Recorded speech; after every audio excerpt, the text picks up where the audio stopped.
সালের ভূমিকার জন্য আপনারা একবার তো ক্ষমা প্রার্থনা করলেন না। জাতির সামনে আপনাদের ক্ষমা প্রার্থনা করা উচিত ছিল। এটা করলে কিন্তু আজকে এই সমস্যাগুলো হয় না, বা you did not do that, আপনারা সেটা করেননি। উপরন্তু আপনাদের নেতা তখন প্রফেসর গোলাম আজম সাহেব তিনি বলেছেন ৭১ আমরা ভুল করিনি।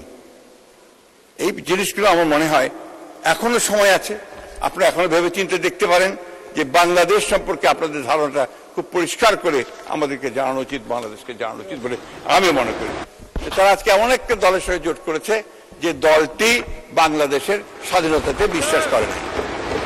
আমি আশা করব যে তারা তাদের যে রাজনীতি থেকে আরো পরিষ্কার করবে, সে পরিষ্কার করে সামনের দিকে নিয়ে আসবে। মাননীয় স্পিকার, আমার যে কথাটা বলতে চাচ্ছি যে বিএনপি সবসময় লড়াই করতে জানে, বিএনপি চ্যালেঞ্জ গ্রহণ করে, বিএনপি চ্যালেঞ্জ গ্রহণ করে সাফল্য অর্জন করে, এই প্রমাণ আমরা বারবার এই বিএনপির সাথে দেখেছি। আজকে আমি আমাদের মাননীয় অর্থমন্ত্রীকে ধন্যবাদ জানাতে চাই এই জন্য আরো বিশেষ করে যে তিনি এমন সময় যে দায়িত্বটা নিয়েছেন, এবং আমি তাকে একবার বলেছিলাম যে আপনি ফরেন মিনিস্ট্রি নেন, তিনি বলেন না আমি অর্থ মন্ত্রণালয়ে থাকবো। হি অ্যাকসেপ্টেড দ্য চ্যালেঞ্জ, এবং আজকে আমি অত্যন্ত আনন্দের সঙ্গে বলছি আমরা সবাই এই বিশ্বাস করি যে এই চ্যালেঞ্জ তিনি গ্রহণ করেছেন, তিনি উতরে যাবেন এবং বাংলাদেশকে তিনি তার অভিষ্ট লক্ষ্যে পৌঁছে নিয়ে যাবেন। আমি এই বিষয়ে খুব বেশি বলবো না, আমি শুধু একটা বিষয় বলতে চাই যেটা না বললে আমার নিজের কাছে আমার নিজেকে আমি ক্ষমা করতে পারবো না। আমাদের বন্ধুরা যারা ওই পরে বসে আছেন তারা অনেকভাবে আমাদেরকে বিভিন্নভাবে বলা যেতে পারে যে একটা ইগনোর করার চেষ্টা করেছেন, আমাদেরকে বিভিন্নভাবে ক্ষুব্ধ করার চেষ্টা করেছেন, যেটা আমি মনে করি যে এই সময় সেটা সঠিক নয়।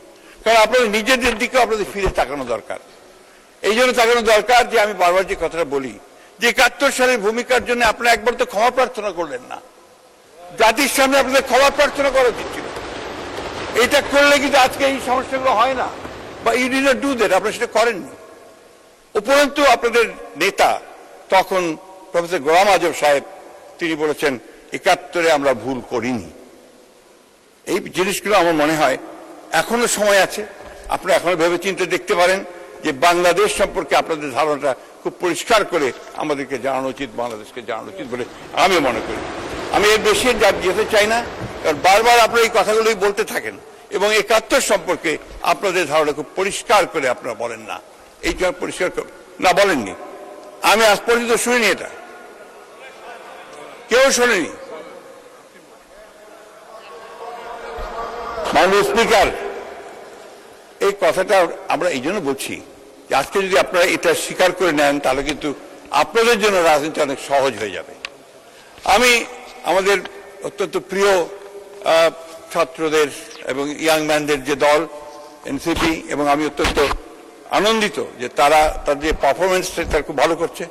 কিন্তু একটা ব্যাপারে আমি ব্যক্তিগতভাবে খুব দুঃখিত যে তারা আজকে এমন একটা দলের সঙ্গে জোট করেছে যে দলটি বাংলাদেশের স্বাধীনতাতে বিশ্বাস করে না।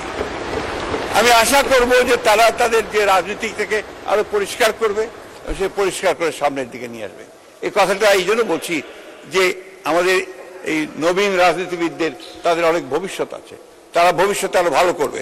আমরা চাই যে তারা ভালো করুক, কিন্তু এমন কোন স্টিগমা নিয়ে তারা যেন পদে না থাকে যে যারা বাংলাদেশের অস্তিত্বের প্রশ্নটাই যারা অস্বীকার করবে।